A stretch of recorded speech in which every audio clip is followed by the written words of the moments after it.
दोस्तों, हमारे बचपन में ही हमें रट्टू तोते की तरह ये रटाया जाता है कि जंगल का राजा शेर है।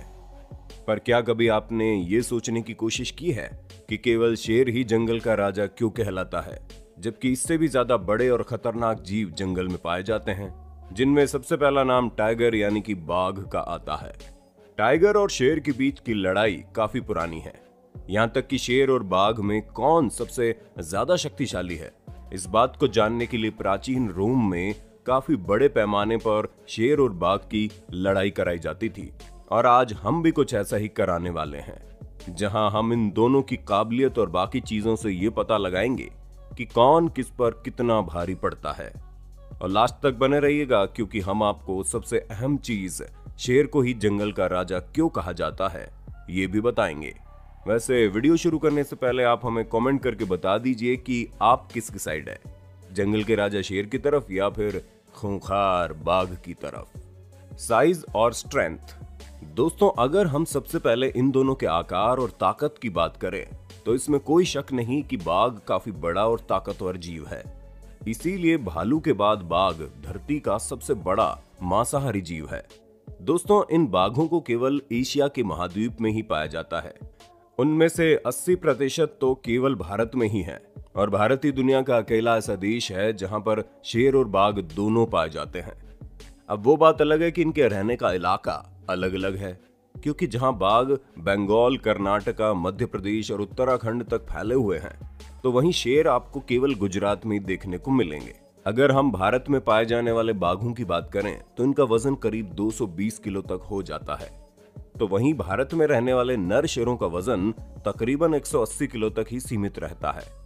पर दोस्तों, साइबेरियन बाघ धरती की सबसे बड़ी बिल्ली है, जिनका वजन 300 किलो से ज्यादा होता है।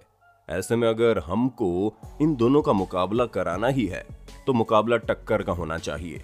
इसीलिए भारत में पाए जाने वाले सबसे खतरनाक बाघ यानी कि रॉयल बंगाल टाइगर का मुकाबला अफ्रीकन शेरों से ही कराना सही रहेगा, क्योंकि अगर इन दोनों में लड़ाई होती है तो मामला कुछ बराबरी का हो सकता है।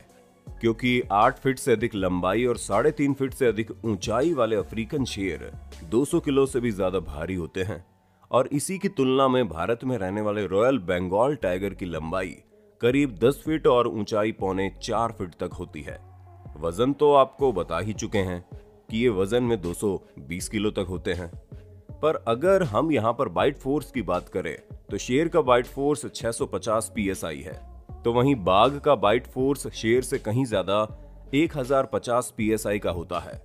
जहां तक कि बाघ की छलांग और पंजा मारने की रफ्तार भी शेर के मुकाबले काफी ज्यादा है, क्योंकि जहां शेर 12 फीट तक ही उछल सकता है, उसी के विपरीत ज्यादा वजन होने के बावजूद बाघ बड़े आराम से 15 फीट तक छलांग लगा सकता है। अब इतना कुछ जानने के बाद आप समझ गए होंगे कि बात अगर ताकत और आकार की हो तो रॉयल बंगाल टाइगर अफ्रीकन शेर को दांतों तले चने चबवा देगा। अटैक और स्ट्रेटजी। दोस्तों, किसी भी चीज में जीत हासिल करने के लिए आपका ताकतवर होना जितना ही जरूरी है, उतना ही जरूरी है आपकी रणनीति, और उस रणनीति पर काम करने का तरीका बेहतर होना चाहिए। और यहाँ हम यही जानने की कोशिश करेंगे, क्योंकि भले ही बाघ के पास अधिक बल और ताकत हो, लेकिन इतिहास गवाह है कि जिन इलाकों में शेर होते हैं वहां पर बाघ गलती से भी नहीं जाते हैं। यही वजह है कि दुनिया में ऐसा कोई एरिया नहीं है जहां पर शेर और बाघ मिलकर रह रहे हों। दोस्तों, ऐसा माना जाता है कि आज से तकरीबन 200 साल पहले तक ईरान और अफगानिस्तान में शेरों के अलावा बाघ भी रहा करते थे, लेकिन शेरों ने उन्हें वहां से भगा दिया। अब वो बात अलग है कि ईरान में इंसानों ने शेरों को गायब कर दिया, लेकिन अफगानिस्तान में अभी भी गिने चुने शेर मौजूद हैं। और दोस्तों, शेरों का हर जगह पर कब्जा करने का यही कारण होता है कि शेर जहां कहीं भी जाते हैं वहां 10 से 40 के झुंड में जाते हैं, और बाघ हमेशा अकेला ही होता है, क्योंकि बाघों में नर और मादा सिर्फ कुछ दिनों तक ही साथ रहते हैं, और जैसे उनकी फैमिली प्लानिंग खत्म हो जाती है वो दोनों अलग अलग हो जाते हैं। परंतु शेरों का ऐसा कुछ नहीं है, ये लोग हमेशा परिवार में ही रहते हैं। जहां नर शेर आलसी किस्म का होता है, जो आराम से बैठकर बच्चों की देखभाल करता है, तो वहीं शेरनी शिकार करके अपने परिवार के लिए भोजन इकट्ठा करती है। ऐसे में आप समझ सकते हैं कि हमेशा झुंड में रहने के कारण शेरों का पलड़ा भारी होता है, और कई सारे शेर अकेले बाघ को बड़े आराम से मार सकते हैं।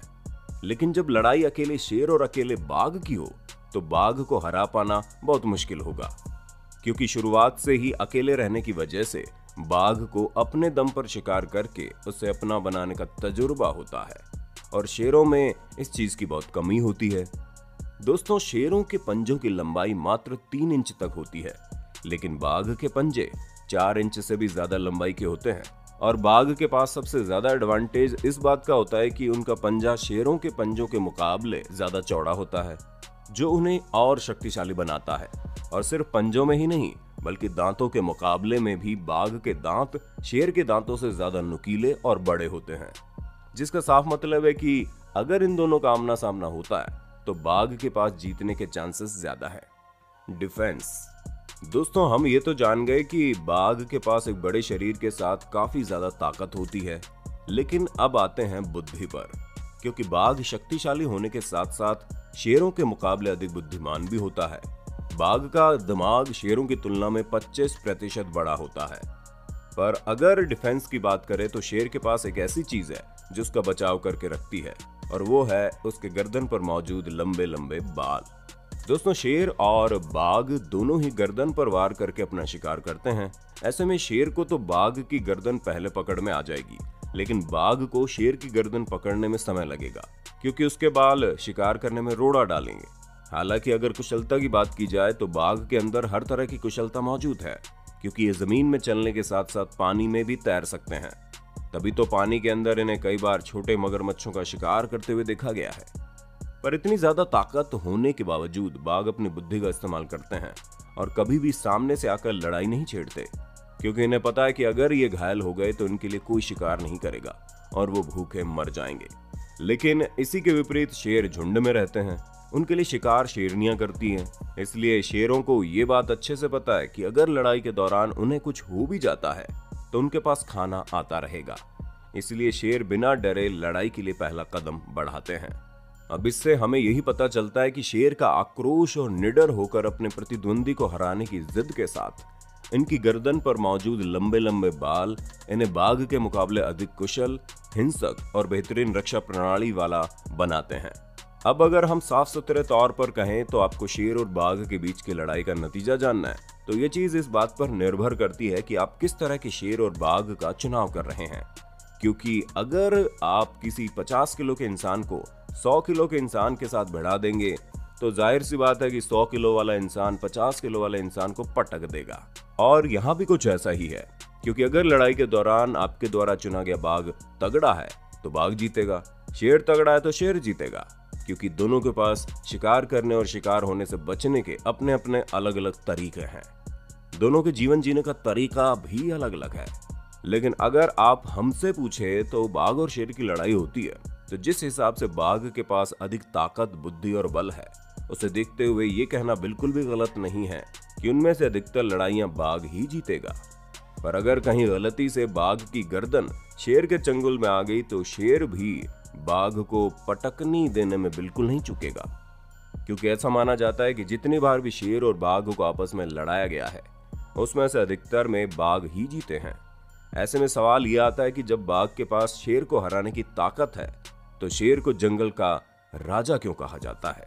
तो दोस्तों, शेर को राजा कहे जाने के कुछ अपने कारण हैं, जिसमें सबसे पहले उनकी गगनभेदी दहाड़ है। एक शांत वातावरण में शेर की दहाड़ को 10 किलोमीटर की दूरी तक सुना जा सकता है, तो वहीं बाघ की दहाड़ 3 से 4 किलोमीटर तक दूर सुनाई देती है। और शेरों की सबसे इंटरेस्टिंग चीज तो यह है कि वो बाघ की तरह सिर्फ गुस्से में ही नहीं, बल्कि जंगल में अपनी उपस्थिति जाहिर करने के लिए भी दहाड़ते हैं। और शेरों की गर्दन पर मौजूद जो बाल होते हैं उन्हें आयल कहा जाता है। इन्हीं आयल की वजह से शेरों का रूप बिल्कुल निखर कर आता है। ऐसे लगता है कोई राजा अपना मुकुट पहने हुए बैठा है। कई शेर तो ऐसे हैं जिनके बाल गर्दन से लेकर पेट तक फैले होते हैं।